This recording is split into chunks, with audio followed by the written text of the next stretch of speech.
So I want to go over a couple of things of how to get like a nice flat iron, and some of the things that I use. Use the products that work for you, that you're satisfied with. I'm satisfied with the results that I got, so I want to share the results and how I got them with you. Well, number one is get a good heat protectant. Get a good leave-in conditioner. When I say good, that means a product that works for you, because something that works for me may not work for you. I've used this Cream of Nature Argan Oil leave-in conditioner for a good 5 years. I like it because it's a spray, it's thin, but it still has like oil, and for me it's good stuff for my hair. Also acts as a heat protectant, so then I don't have to use so much heat protectant when I do go to like straighten it. I do use both heat protectant and a leave-in conditioner while I blow dry, and I use IC Fantasia. This is not the best heat protectant. We're gonna say that. Use the products that work for you. This combo of products before my blow dry, that's what works for me. So use the stuff that works for you, that works best for your hair, because I think things work differently on everybody's hair. And then I do have the Paul Mitchell Super Skinny Serum. It's good to keep your hair from reverting back to, you know, its natural state. So this is great. I mean, you don't even need a full pump, half a pump, like not even. It's lightweight, but it can get heavy if you use too much and like weigh your hair down and make it like greasy and stuff like that. Yeah, so a good deep conditioner, a good heat protectant, and something just to keep your hair from reverting. Again, what works for you. Good equipment. So like your flat iron and your blow dryer matter. A good blow dryer is really the key to, like, for me, I think, is the key to a good press, like silk press. It is a Revlon girl, and I think it was $30 when I got it, and I got this 3 or 4 years ago, and it works on low. I don't even have to turn it up high. I bought another blow dryer while I was doing this, and it sucked. A lot of people are like, what flat iron did you use? What flat iron did you use?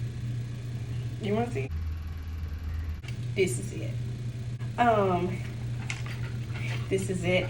This is called a One and Only. Who knows what that company is, if they're even in business, if they even make flat irons anymore. I don't know. I've had this flat iron for like a good 15 years. Bro, this thing is beat up, toe up. It is seasoned. Okay, it looks like a cast iron skillet. Equipment is important. I don't think that you need to go out and spend, you know, $200, $300, $400 on stuff all the time. This works for me. Use the products that work for you. You know, people use their Connors, use their Revlons, use their Fabulous Pros. Whatever works for you. I'm not going to tell anybody to go out and buy some $200 flat iron or blow dryer. And don't be scared of the heat. You really shouldn't be. I shouldn't be wrapping this up like that, but don't be scared of heat, especially if you have like kinky, coily hair. Turn it up. Turn it up. Just turn up the heat on your tools, but use them wisely. Turn it up. So that doesn't mean like pass through it like 6 times. You shouldn't have to do all that. Really, one pass is perfectly fine. What you're chasing your flat iron with matters as well. You got a nice rat tails, you know, but might I suggest a brush? Use a brush. If you're noticing like you've straightened your hair and you just notice it is just not getting as straight as you want it to get, try a nice soft bristle brush. Clean. Don't use the brush that you like slick your edges back with. Use like a nice clean brush that you know you're only going to use like for your hair when it's like clean and being straightened or something like that. Demonstrate. So when I'm flat iron my hair, you know, I don't take a huge piece, but a huge section, but you can do it under or you can do it over, whichever works for you. I like to kind of hold my thumb underneath the hair, and then I'm right-handed. And then you take your flat iron, again, this is not on, you take your flat iron and you use this brush to help you chase the hair where your flat iron is. And if the comb, when you're chasing your hair with the comb, like, it's gonna be able to section out your hair so the flat iron hits every piece. So you'll see the flat iron hits every piece, but if you notice, like, there's still some give here, you know? So if you take this brush and you hold it however you want to hold it, this is a little bit more tension on the hair. So when you're gliding that flat iron above it, it's going to be able to better straighten your hair without the bumps that you might experience if you're using a comb. Try the brush. Try the brush and see if that chase method works to help smooth out your hair a little bit better than the rat tail combs that we normally use. You put a lot of work into it.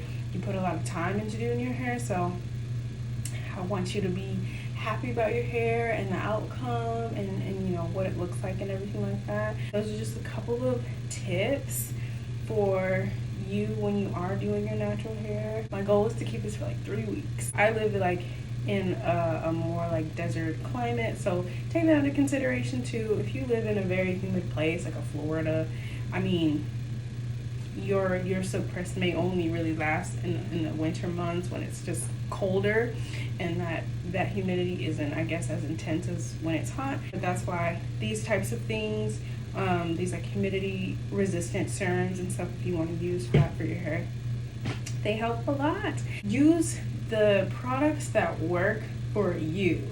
So yeah, that's all the tips. Have a great day. Have a great day. Have a great day. I'm not gonna keep that in. Bye.